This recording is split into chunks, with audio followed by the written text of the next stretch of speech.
एक समय की बात है, जंगल के बीचों बीच मिको नाम का एक जिज्ञासु छोटा बंदर रहता था। मिको बाकी बंदरों से अलग था, जबकि उन्होंने एक पेड़ से दूसरे पेड़ पर झूलने का आनंद लिया। मिको कुछ और पाने के लिए उत्सुक था। उसने चंद्रमा पर एक साहसिक यात्रा पर जाने का सपना देखा था। हर रात वह रात के आकाश की ओर देखता, काश वह तारों के बीच उड़ पाता। एक दिन मिको की नज़र रॉकेट विज्ञान के बारे में एक पुरानी किताब पर पड़ी। जैसे ही उसने पन्ने पलटे, यह जानकर उसकी आंखें उत्साह से चमक उठीं कि रॉकेट कैसे बनाए जाते हैं और वे आपको दूर दूर के स्थानों तक कैसे ले जा सकते हैं। मिको ने अपना खुद का रॉकेट बनाने और चंद्रमा तक उड़ान भरने का दृढ़ संकल्प किया था।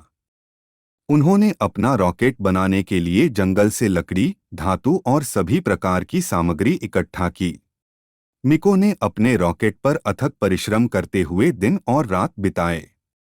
उन्होंने चुनौतियों का सामना किया, गलतियां कीं, लेकिन उन्होंने कभी हार नहीं मानी।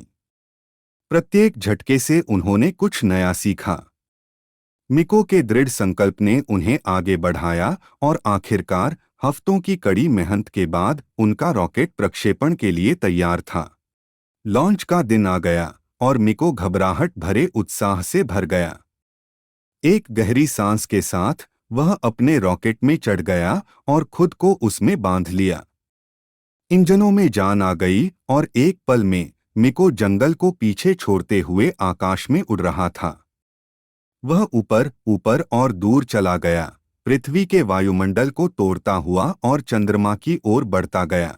जैसे ही मिको चंद्रमा पर पहुंचा, वह उसके चट्टानी परिदृश्य और अंतरिक्ष की विशालता को देखकर आश्चर्यचकित रह गया। उसने अपना रॉकेट धीरे से चंद्रमा की सतह पर उतारा और बाहर निकल गया। अपना पहला कदम उस जगह पर रखा जहां पहले कभी कोई बंदर नहीं गया था।